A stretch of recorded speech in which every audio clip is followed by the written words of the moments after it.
तो एक पत्रकार ने हमको पूछा कि दिल्ली में सीबीआई का रेड हो रहा है। हम बोले नया क्या हो रहा है? अरे आज इसके घर हो रहा है, कल उसके घर हो रहा है। तो बोला ये ठीक हो रहा है। हम बोले ठीक और गलत का तो छोड़िए, हमको तो डर इस बात का है कि आने वाले दिनों में कहीं गडकरी जी के घर में सीबीआई का रेड ना हो जाए। प्रधानमंत्री के समर्थक ऐसे हैं कि प्रधानमंत्री को चाय बेचते हुए नहीं देखे हैं, तब भी मानते हैं कि प्रधानमंत्री ने चाय बेचा। लेकिन प्रधानमंत्री देश बेच रहे हैं तब भी यह मानने को तैयार नहीं है कि प्रधानमंत्री देश बेच रहे हैं। हम ये पूछ सकें कि जब इस देश में प्रधानमंत्री के लिए 8,500 करोड़ का उड़न खटोला खरीदा जा सकता है, तो इस देश के गरीबों को मुफ्त में शिक्षा क्यों नहीं दी जा सकती है? 20,000 करोड़ में आपके लिए अगर महल बनाया जा सकता है, तो झुग्गियों में रहने वाले लोगों के लिए घर क्यों नहीं बनाया जा सकता? अगर कार सरकारी हो सकती है 13 करोड़ की, तो हमारे बच्चों का इलाज सरकारी क्यों नहीं हो सकता? आज जब लोगों के कामों को भुलाने की कोशिश की जा रही है, तब यह और जरूरी हो जाता है कि हम अपने इतिहास को बार बार याद करें। और डॉक्टर बाबा साहब भीमराव अंबेडकर ने भी कहा था कि जो पीढ़ी अपना इतिहास याद नहीं रखती है, इतिहास उसको भुला देता है। इतिहास हम इसलिए याद रखते हैं कि हम जाने कि किस परिस्थितियों से हम गुजर करके आज आए हैं। आज आप देखिए कि राजनीति की क्या संस्कृति बन गई है। अपने नेताओं की चापलूसी करनी है, अपने नेता के खिलाफ एक भी प्रश्न नहीं पूछना है, अपने सरकार का दुष्प्रचार करना है। काम करेंगे 1 रुपया का, बताएंगे उसको 100 रुपया।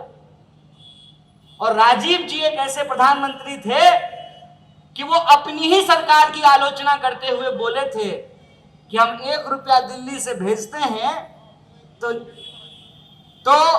यहीं पे बोले थे, महाराष्ट्र में ही बोले थे, नागपुर में बोले थे। हमको माजी मंत्री नितिन राउत साहब ने करेक्ट किया कि यहीं पे बोले थे कि हम ऊपर से 1 रुपया भेजते हैं, नीचे पहुंचते पहुंचते वो पैसे में तब्दील हो जाता है। अपनी सरकार की आलोचना कौन करता है?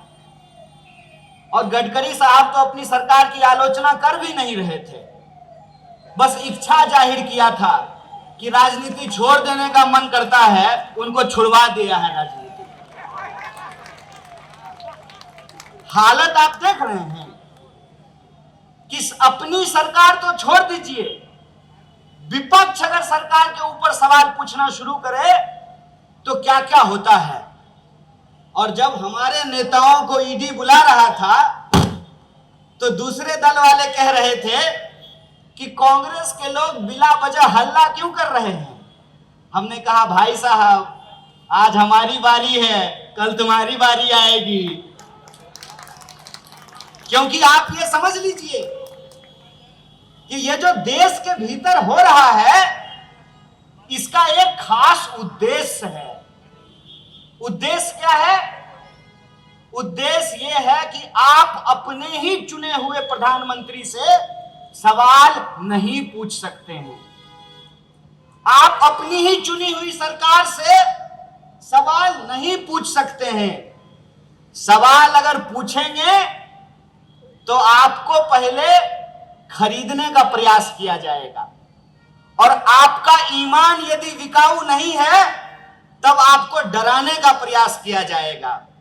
अगर आप डरने वाले भी नहीं हैं तो फिर आपको रास्ते से हटाने का प्रयास किया जाएगा। यह बात आप सब लोग समझ लीजिए। और राजीव गांधी ऐसे व्यक्ति थे अपने ही नेताओं के ऊपर। और मैं बिहार से आता हूं, एक प्रसंग आप लोगों को कहना चाहता हूं।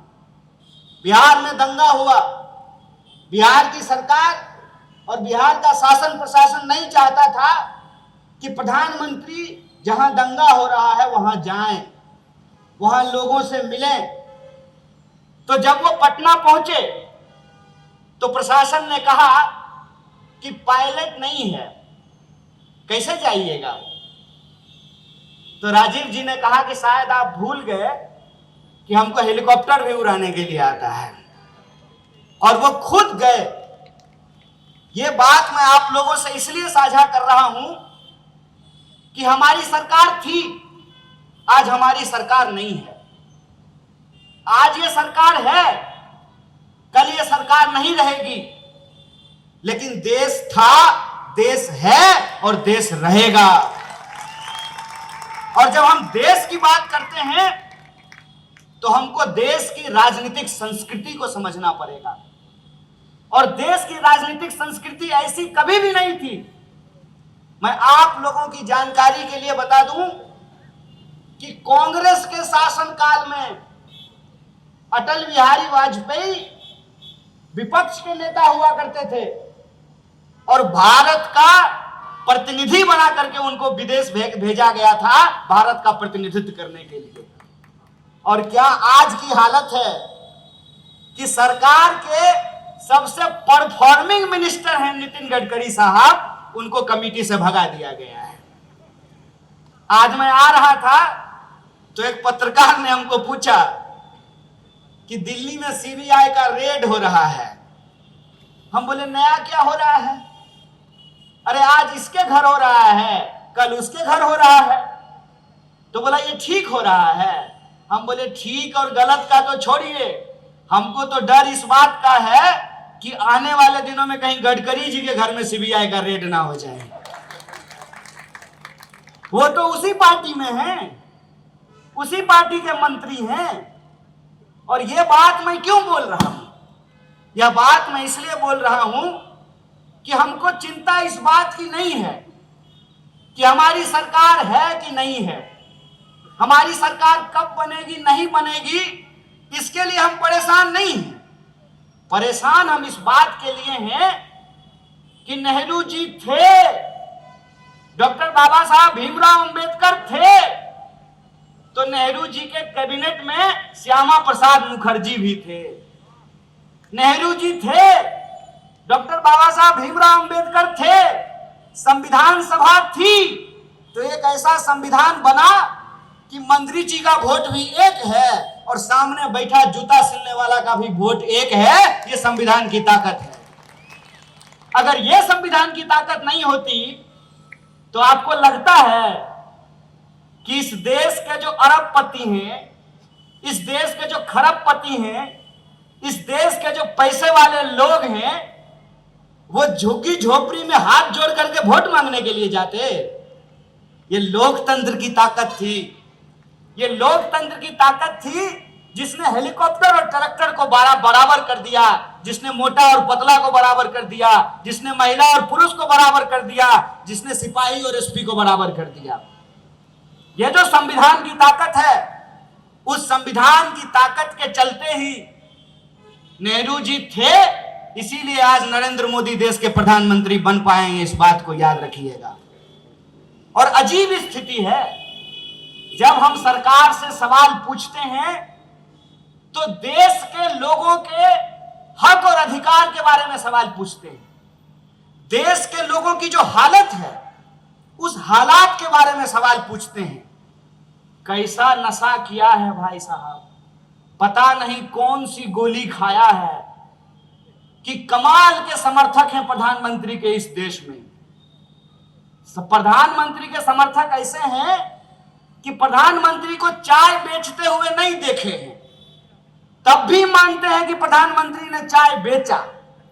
लेकिन प्रधानमंत्री देश बेच रहे हैं, तब भी यह मानने को तैयार नहीं है कि प्रधानमंत्री देश बेच रहे हैं। मैं ये क्यों कह रहा हूं? मैं ये इसलिए कह रहा हूं कि हम इंसान हैं, हमारे पास दिमाग है, हमने शिक्षा ग्रहण की है। तो शिक्षा का क्या उद्देश्य है? शिक्षा का उद्देश्य यह है कि हम मान्यता, परंपरा और विज्ञान सब कुछ समझते हैं। करवा चौथ अगर हो, यहां मैडम बैठी हुई है अध्यक्ष जी, करवा चौथ हो तो हम चांद को देखते हैं चलनी से, वो हमारी मान्यता और परंपरा है।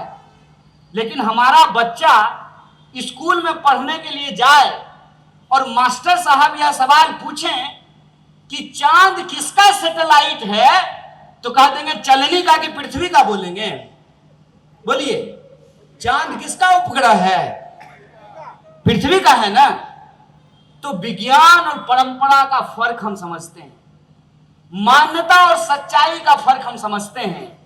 इसीलिए मैं आपसे कहता हूं, भक्ति और प्रेम का फर्क भी समझिए।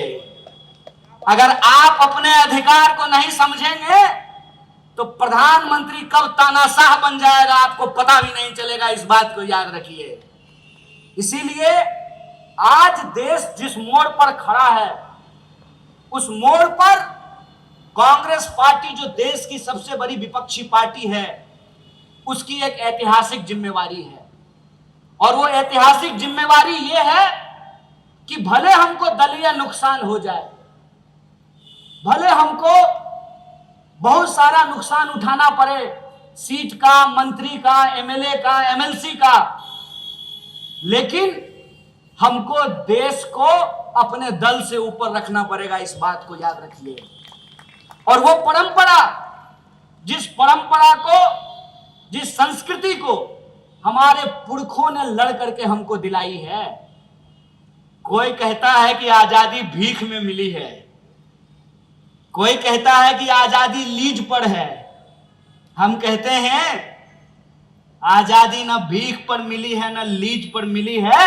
कितने माओ की मांग की सिंदूर मिट गई, गोद सूनी हो गई, कुर्बानियों का सिलसिला चला।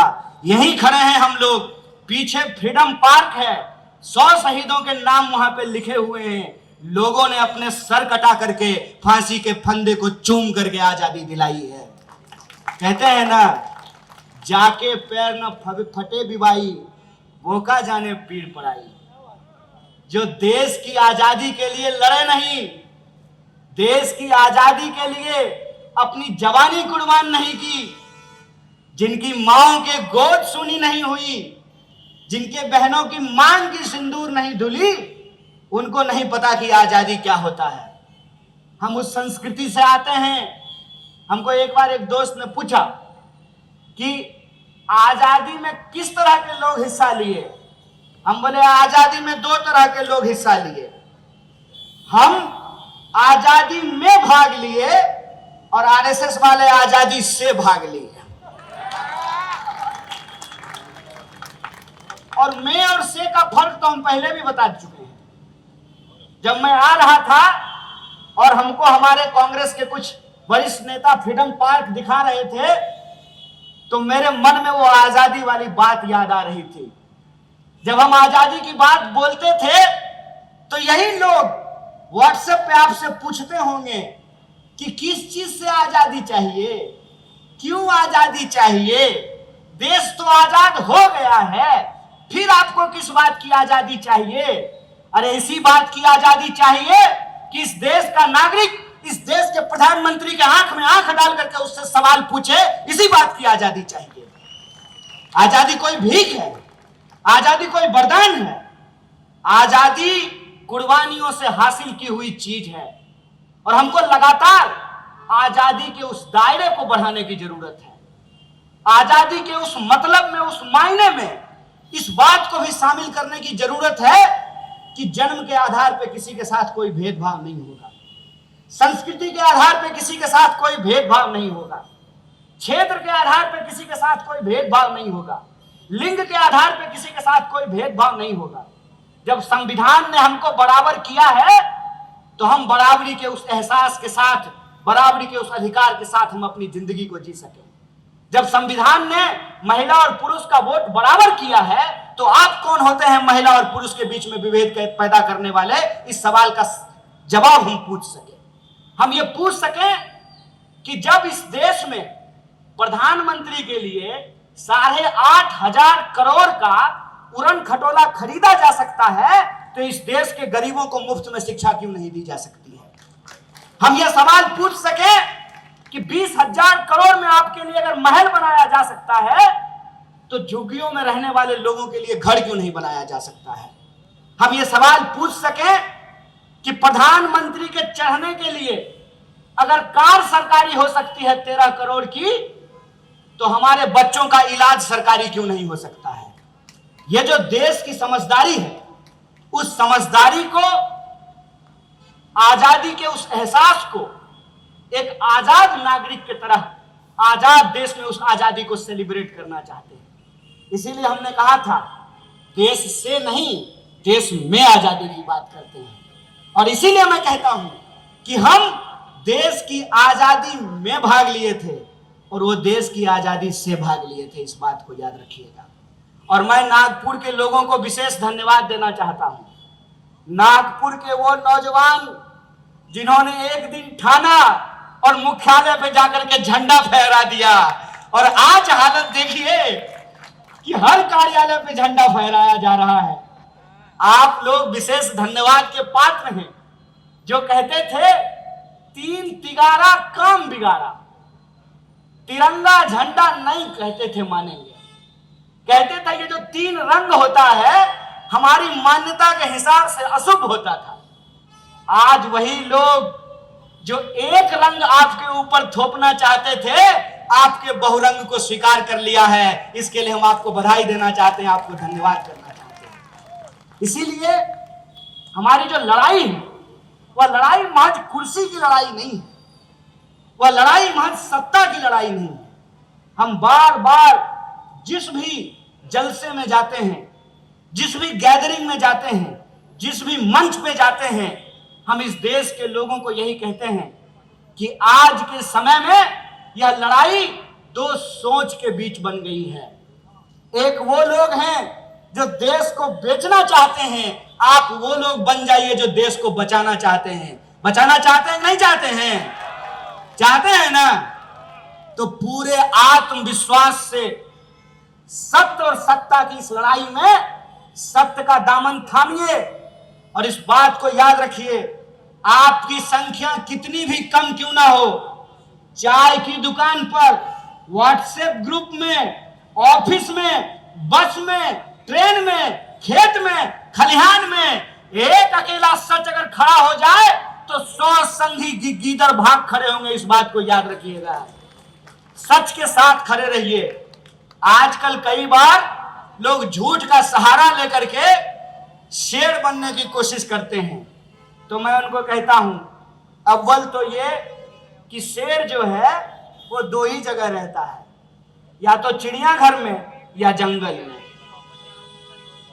शेर जो है वो प्रधानमंत्री आवास में नहीं रहता है, या तो जंगल में रहता है या चिड़ियाघर में रहता है। और कई बार लोग क्या करते हैं ना, घर में जो पेट पालते हैं, कुत्ता लोग पालते हैं ना, तो प्यार से उसको भी शेरू कहना शुरू कर देते हैं, नहीं कहते हैं? तो कुत्ता को शेरू शेरू कहेंगे तो वो शेर हो जाएगा, और आम के पेड़ के नीचे खड़ा होकर उसको कटहल कटहल कहेंगे वो कटहल हो जाएगा।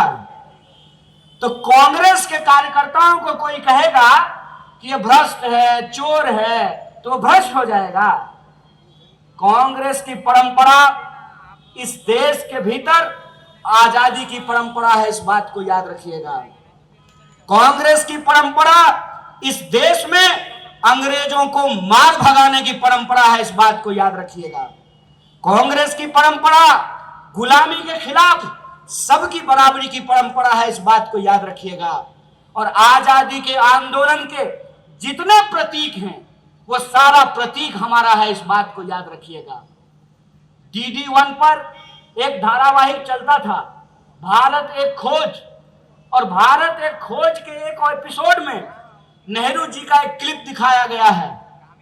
नेहरू जी पूछते हैं सामने बैठे हुए लोगों से, जैसे आज हम लोग आ रहे थे तो भारत माता की जय का नारा लगा रहे थे, वंदे मातरम का नारा लगा रहे थे, तो नेहरू जी पूछते हैं बैठे हुए आम भारतीयों से कि कौन है भारत माता। तो सामने से लोग अलग अलग जवाब दे रहे हैं। कोई कह रहा है कि खेत और खलिहान है भारत माता, कोई कह रहा है कि नदी और पहाड़ है भारत माता। तो नेहरू जी कहते हैं कि ना खेत और खलिहान, नदी और पहाड़, बल्कि आप सब लोग जो इस देश के लोग हैं वही है भारत माता। जब हम भारत माता की जय बोलते हैं, इसका मतलब भारत की जय होता है, भारत के लोगों की जय होता है। और देश हमेशा देश के लोगों से बनता है, और देश के लोगों के जो हक और अधिकार हैं, उस हक और अधिकार के लिए लड़ना, सच्चाई के लिए खड़ा होना ही देशभक्ति होती है, देश प्रेम होता है। इस बात को याद रखिएगा। अगर किसी को इलाज नहीं मिल रहा है, अगर किसी को पढ़ाई नहीं मिल रही है, अगर किसी को चलने के लिए सड़क नहीं है, अगर किसान को उनके फसल का दाम नहीं मिल रहा है, मजदूर को उनकी मजदूरी नहीं मिल रही है, और लोगों को उनकी पहचान के आधार पर अगर बराबर का आत्मसम्मान नहीं मिल रहा है, तो हम अपनी आजादी को और उसके दायरे को और उसके मुकम्मल इम्तिहान को आज तक पूरा नहीं कर पाए। इस बात को याद रखिएगा। आजादी इस बात पर निर्भर करती है कि सबको काम मिले, सबको शिक्षा मिले।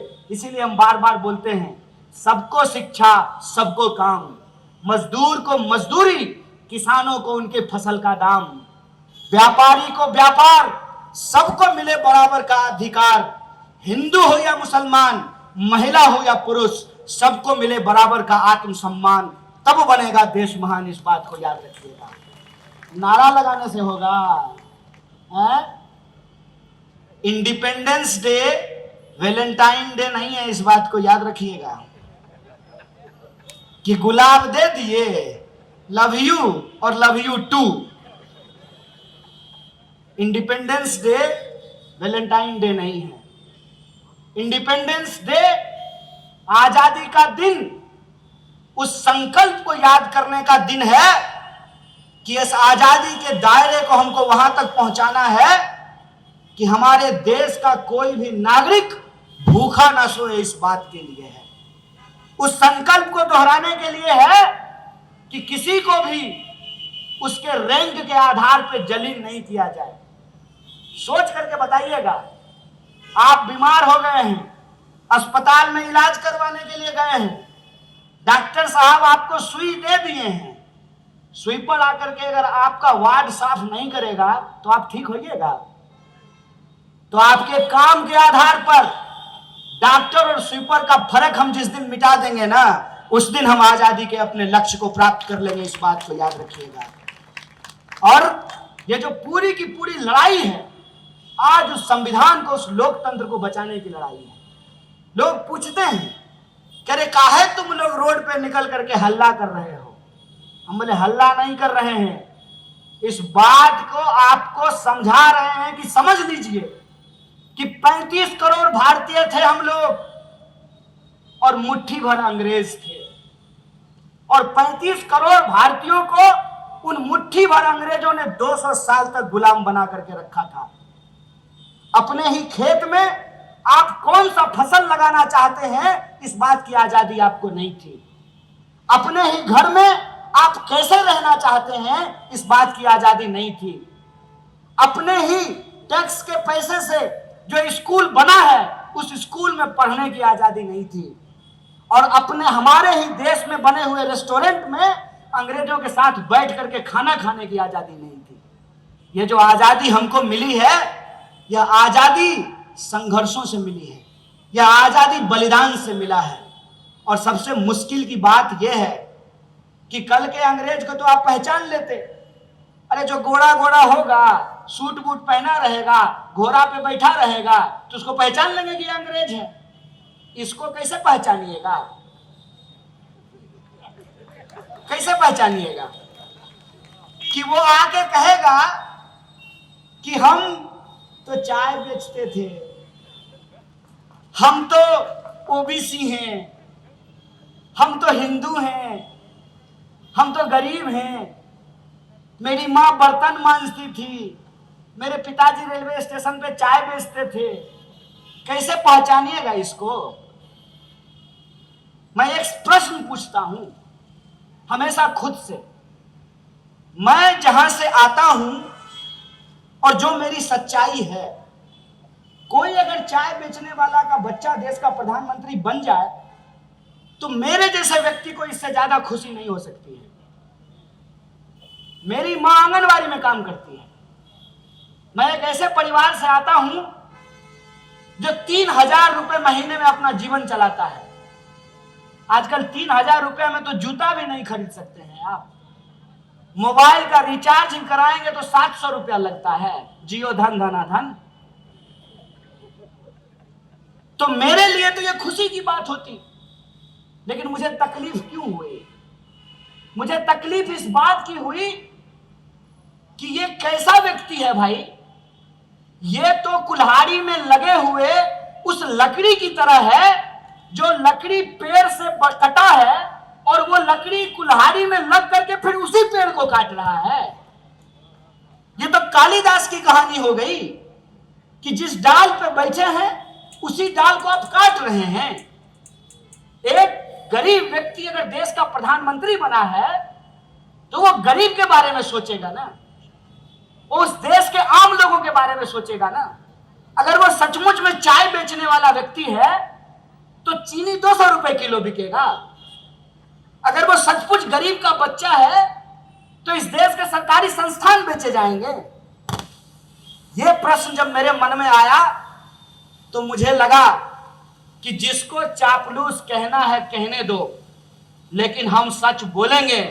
और सच ये है कि कांग्रेस पार्टी का कमान राजीव गांधी जैसे व्यक्ति के हाथ में था, इसीलिए हमारे जैसे व्यक्ति इस देश में पढ़ पाए, पीएचडी कर पाए। और पीएचडी जब हमने की है, आपके खून और पसीने के कमाई से हमने अगर पढ़ाई की है, आपका नमक हमने खाया है, तो हम नमक हलाली करेंगे और जो सच है पूरी ईमानदारी से जनता के बीच में जाकर के बोलेंगे।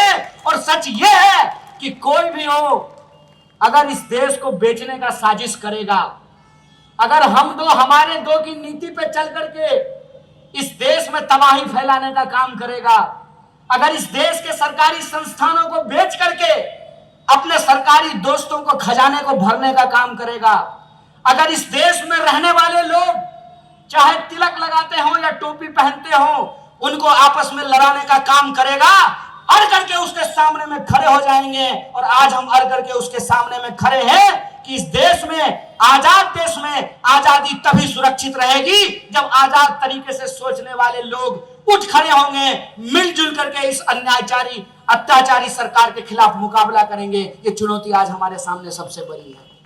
इसीलिए मैं आप तमाम युवाओं से और आप तमाम कार्यकर्ताओं से एक बात कहना चाहता हूं। आज हमारा देश एक गंभीर परिस्थिति से गुजर रहा है। गंभीर परिस्थिति यह है कि जिन लोगों को हमारी लड़ाई में, हक और अधिकार के इस संघर्ष में हमारे साथ खड़ा होना था, वो आज उनको बर्बाद करने वाले, लूटने वाले लोगों के साथ जाकर के खड़े हो गए हैं। और आप कोई भी प्रश्न खड़ा कीजिए तो आपको कहेंगे कि ये तो कांग्रेस के जमाने में भी होता था। कांग्रेस के जमाने में ये होता था कि बलात्कारी को संस्कारी बताया जाए। बोलिए, ज्यादा पुरानी बात नहीं है। निर्भया का कांड हुआ था दिल्ली में, कांग्रेस का कोई नेता बोला था कि बलात्कार करने वाले संस्कारी हैं, बलात्कार वाले ब्राह्मण हैं, अच्छे कुल के हैं? कोई ये बात बोला था? आज हमारी आंखों के सामने क्या हो रहा है?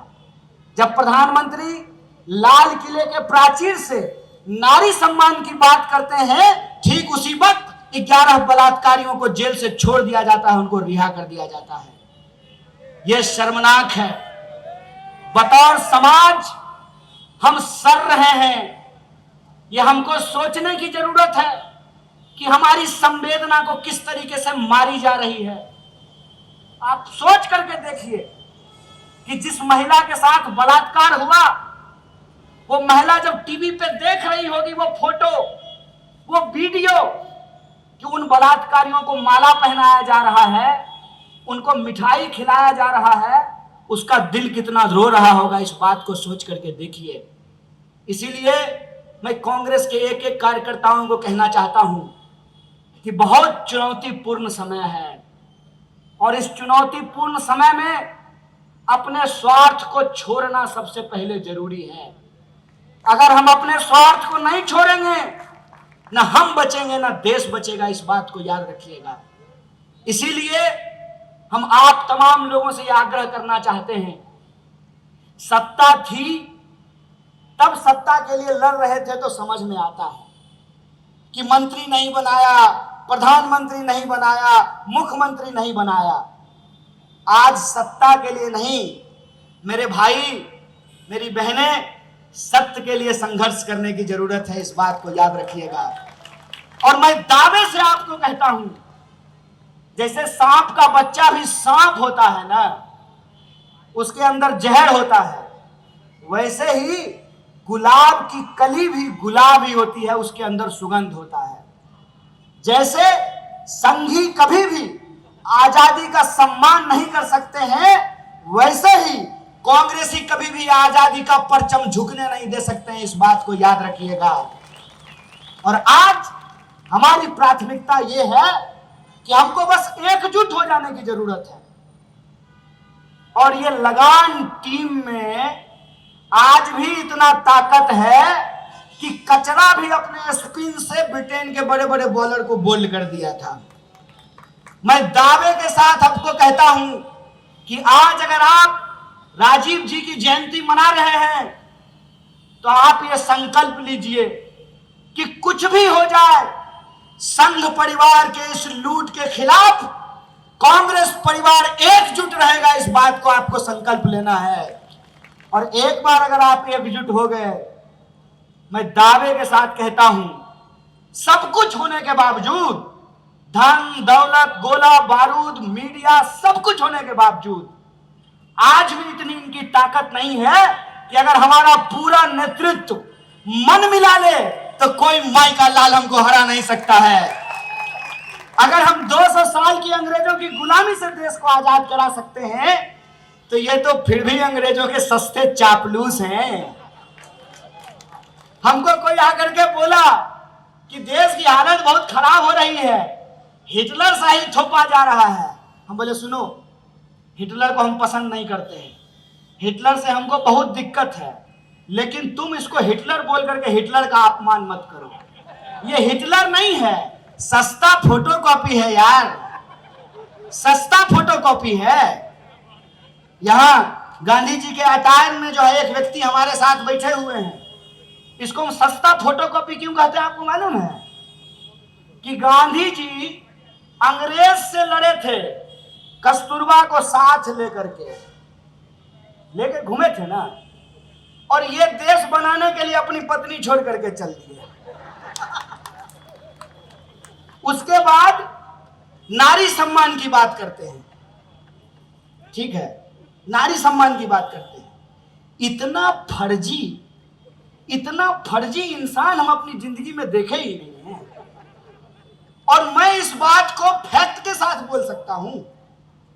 हर बार लाल किले के प्राचीर से खड़ा होकर के कह रहे थे ना कि 2022 तक सभी देशवासियों को पक्का घर देंगे। मिला क्या?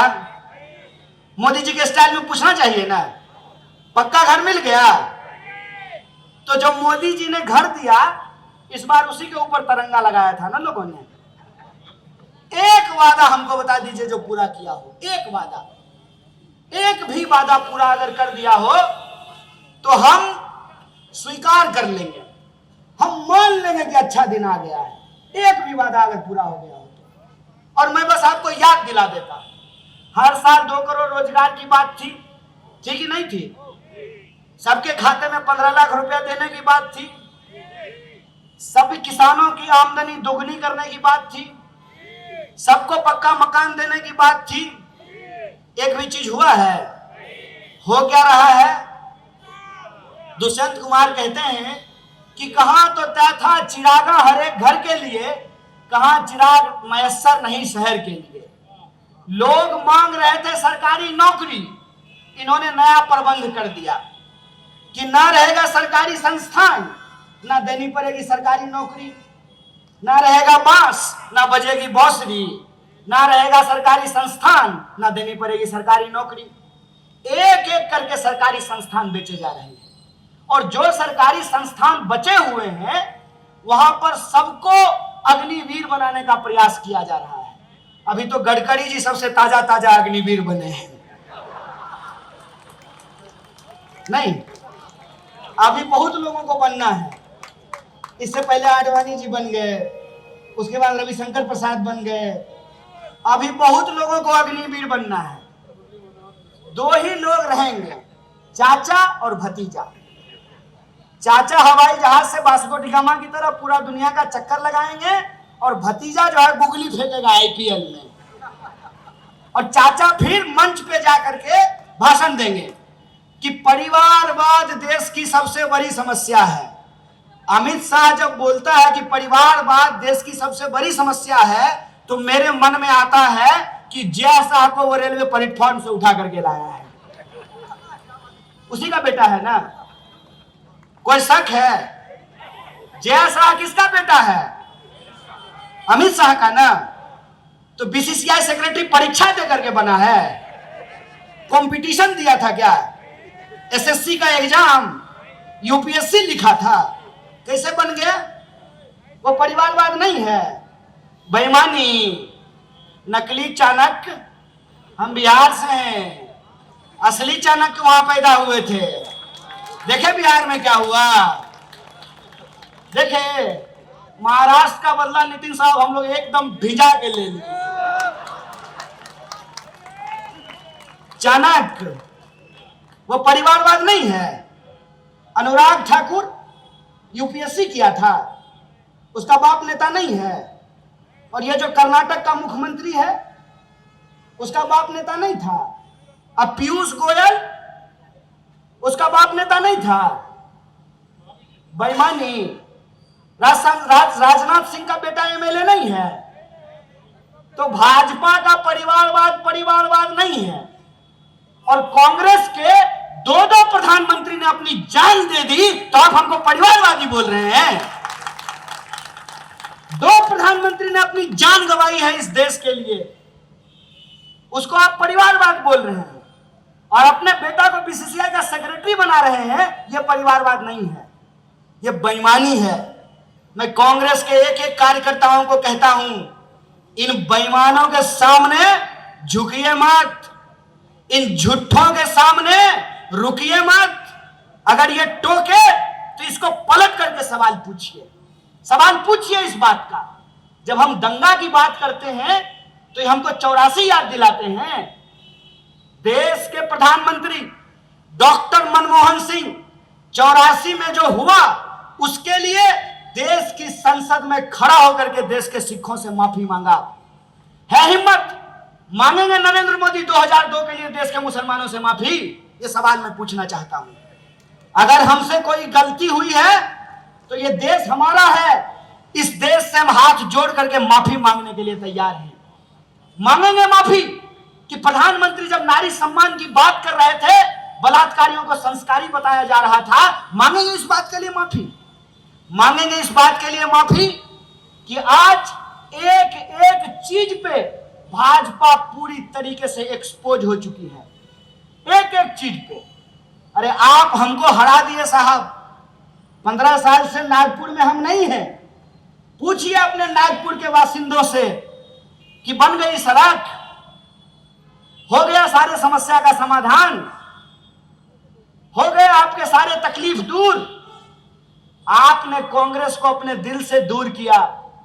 याद रखिएगा, अपना अपना होता है, अपना अपना होता है।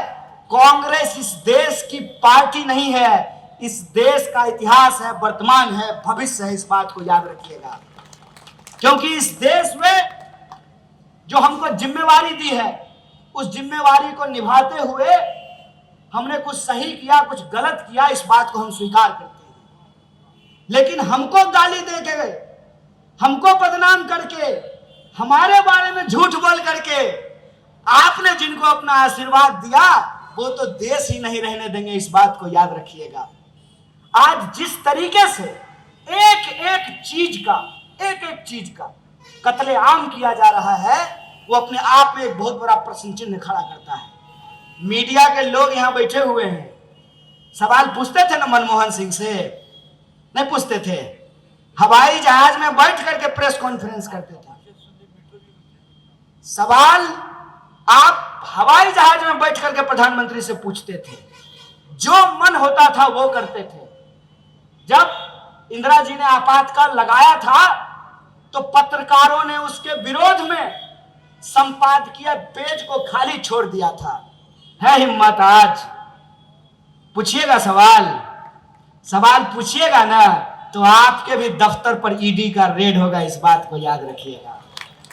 सवाल पूछिएगा ना तो आपका भी फोटो मूरी आपका लगा देगा और देह किसी और का लगा देगा, सर आपका और तन किसी और का, आपको भी बदनाम किया जाएगा, आपको भी धमकी भरे पत्र लिखे जाएंगे, आपके भी परिवार के लोगों को परेशान किया जाएगा, आपको भी सोशल मीडिया पे गालियां निकाली जाएगी। और प्रधानमंत्री ने आज तक एक भी प्रेस कॉन्फ्रेंस किया है? कहते थे मनमोहन सिंह मौन मोहन सिंह, यही बोलते थे ना। और ये हर दिन जो रेडियो पे जाकर के मन की बात करते हैं, पत्रकारों से आकर के देश की बात क्यों नहीं करते हैं? ये सवाल इनसे पूछना चाहिए कि नहीं पूछना चाहिए? है हिम्मत? करेंगे प्रेस कॉन्फ्रेंस। किसको देते हैं बाइट? अक्षय कुमार को। और अक्षय कुमार क्या पूछता है? प्रधानमंत्री जी आप आम काट करके खाते हैं कि चूस करके खाते हैं? खाते कहां है? निगल जाते हैं, खुल जा सिमसिम बोलते हैं और शाम आम सीधे थाली से उठ करके उनके पेट में चला जाता है। बताइए, देश के प्रधानमंत्री से इस सवाल का क्या मतलब है कि आप आम कैसे खाते हैं? अरे आपको जैसे मन हो वैसे खाइए। आप इस सवाल का जवाब दीजिए ना कि आरबीआई कह रही है कि अगर बैंकों को इसी तरह से निजीकरण किया गया तो देश को इसके परिणाम खतरनाक भुगतने पड़ेंगे। आरबीआई अपना रिपोर्ट जारी कर दी, फिर सरकार का दबाव आया और आरबीआई ने अपना रिपोर्ट वापस ले लिया। इसीलिए आज हमारे कांग्रेस पार्टी के नेता ने कहा कि आरबीआई का मतलब पहले होता था रिजर्व बैंक ऑफ इंडिया, अब हो गया है रिवर्स बैंक ऑफ इंडिया। और जो लोग विरोध करते हैं उनको पद से हटा दिया जाता है। आरबीआई ने कहा कि नोटबंदी का फैसला हमारा नहीं था। आरबीआई ने कहा कि नोटबंदी अगर होगी तो अर्थव्यवस्था को इसको गंभीर परिणाम भुगतने पड़ेंगे। और तब रात को आए अचानक से और कहा कि आज से 500 और 1000 का नोट बंद हो गया। दावे क्या किए गए कि इससे आतंकवाद की घटना रुक जाएगी, नक्सलवाद की घटना रुक जाएगी, काला धन वापस आ जाएगा। तो पहला सवाल कि नोटबंदी हो गई, आतंकवाद की घटना रुक जानी चाहिए थी, तो पुलवामा करने के लिए इनका चचा लोग आया था। कौन था? देश में नक्सलवाद की घटना कैसे हो रही है? और काला धन अगर वापस आ गया है तो आपके खाते में 15 लाख रुपया पहुंच जाना चाहिए था ना। ये बोले कि काला धन स्विस बैंक में जमा है, काला धन स्विस बैंक में जमा है और लाइन लग गया है एसबीआई के बाहर, स्टेट बैंक ऑफ इंडिया के बाहर। नोटबंदी के दौरान सैकड़ों लोगों की जान चली गई। जो छोटे छोटे व्यापारी हैं, जो नगद का धंधा करते हैं, उनका धंधा तबाह हो गया। उसके बाद जीएसटी लेकर के आए, क्या बोल करके कि 1 नेशन 1 टैक्स होगा। सुनने में कितना बढ़िया लगता है, 1 नेशन 1 टैक्स होगा। अगर 1 नेशन 1 टैक्स है तो महाराष्ट्र में डीजल का अलग दाम और बिहार में डीजल का अलग दाम क्यों है कि नहीं है? क्यों अलग अलग दाम है? तब कहते हैं कि कच्चे तेल की कीमत बढ़ गई है, इसीलिए पेट्रोल और डीजल महंगा हो गया है। तो अभी कच्चे तेल की कीमत घट गई है तो पेट्रोल और डीजल सस्ता हुआ है क्या? जब कच्चे तेल की कीमत घटती है तब यह कीमत नहीं घटाते, लेकिन कच्चे तेल की कीमत अगर बढ़ गई है तो उसके आधार पर यह महंगाई को डिफेंड करते हैं। एक भाजपा का समर्थक महंगाई को ऐसे डिफेंड कर रहा था, हमने कहा कि रे भाई तुम अपना वाला चश्मा हमको दे दो, तुम्हारा चश्मा लगा देते हैं तो हमको महंगाई भी अच्छा लगने लगेगा।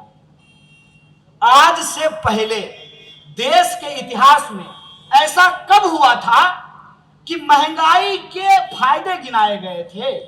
ऐसा हुआ था क्या? जब रुपए ऐतिहासिक तौर पर डॉलर के मुकाबले सबसे निचले स्तर पे चला गया है तो एक बिका हुआ पत्रकार टीवी पे आकर के कह रहा था कि देखिए रुपया कमजोर हो गया है, इसका क्या क्या फायदा है।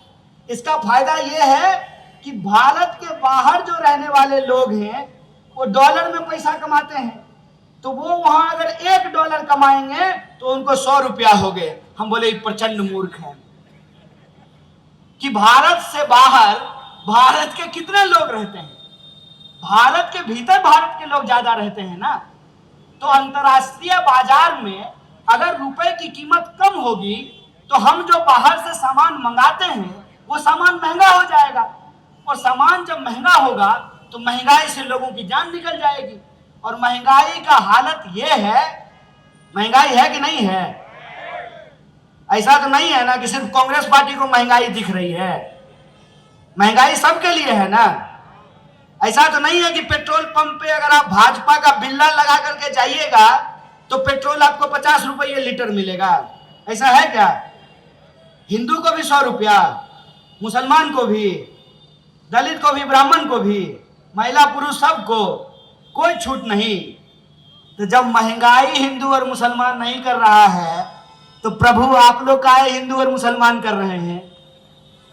देश जब महंगाई से मर रही है, तबाह हो रही है, तब आप हिंदू और मुसलमान क्यों कर रहे हैं?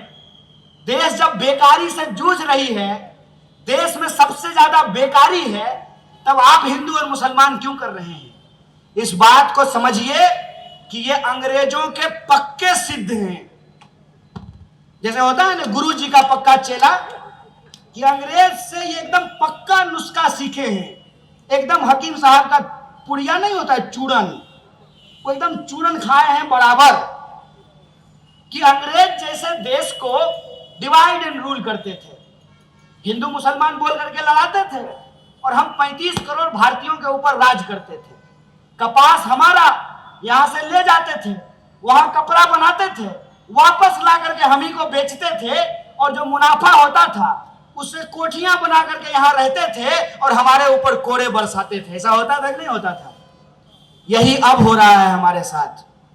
बीएसएनएल याद है? धीरे धीरे इतिहास होने वाला है। बीएसएनएल को क्या कहा जाता था? भाई साहब नहीं लगेगा। जियो धन धना करके मजा आ रहा है ना। पहला बार जब जियो आया तो फ्री था, तो लोग ही प्रचार कर रहे थे, पूछते थे कि कौन सा सिम यूज करते हो, तो कह दिए एयरटेल या बीएसएनएल। कहता था भारी बेवकूफ आदमी हो, जियो क्यों नहीं ले लेते हो, फ्री में मिल रहा है। हम कहते थे रे भाई, बड़े बुजुर्ग कहते थे कि फ्री का सामान बहुत खतरनाक होता है। फ्री में जियो मिल रहा है क्या सिपाही जी? फ्री में जियो मिल रहा है अब? पहले मिला था ना। क्यों मिला था?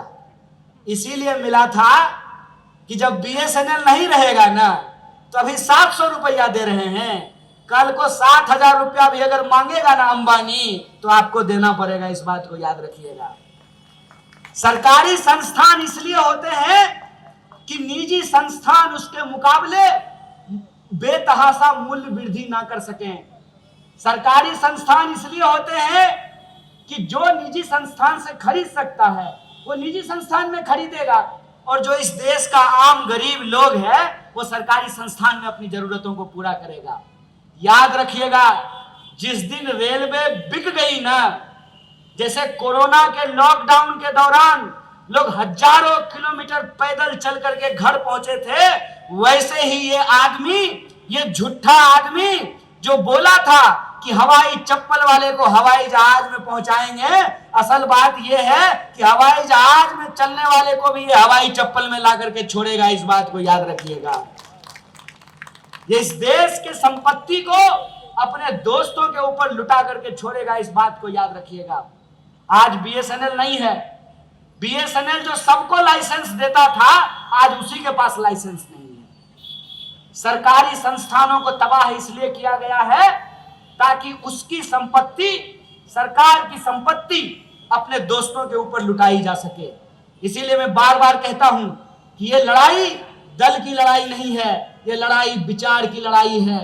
एक तरफ वो लोग हैं कि सरकारी संपत्तियों की लूट और सरकारी दोस्तों को छूट मिल रही है, और एक तरफ हम लोग वो हैं जो गांधी को मानने वाले लोग हैं, नेहरू और बाबा साहब भीमराव अंबेडकर के विचारों पे चलने वाले लोग हैं। यह देश हमारा है, इस देश को हमको बचाने का संकल्प लेना पड़ेगा। अग्निवीर का जब आंदोलन बिहार में हो रहा था, मैं बिहार गया तो मैं नौजवानों से पूछ रहा था, क्या दोस्त, क्या हाल चाल। बोला भैया गलती हो गया। क्या गलती हो गया? बोला आपको हम जब कहते थे ना तो हमको बुरा लगता था। बोले क्या बुरा लगता था? हमको लगता था कि आप देश को बदनाम कर रहे हैं प्रधानमंत्री से सवाल पूछ करके, लेकिन आप जो सवाल पूछते थे ना वो सब सवाल सही था। जो आदमी अपनी पत्नी का नहीं होगा वो देश का क्या होगा। फिर मैंने उन नौजवानों को पूछा कि तुमको अब क्या लगता है? बोला ठग लिया, ये तो भारी ठग लिया भैया। हम लोग दिन भर व्हाट्सएप पे इसका प्रचार करते थे, फोटो लगाते थे, जो जो किया कहा सो किए, थाली बजाए ताली बजाए, सब कुछ किए इस आदमी को, लेकिन आज ये आदमी हमारे पेट पे लात मार दिया है। हम बोले पेट पे लात कैसे मार दिया है? बोला बताइए भैया ये कोई बात होती है कि प्रधानमंत्री बनेगा 5 साल के लिए और हमको नौकरी मिलेगी 4 साल के लिए। हम बोले समझ में आ रहा है? सिपाही जी देख लीजिए, आपकी भी बारी आएगी, आप भी 4 साल के लिए नौकरी लीजिएगा।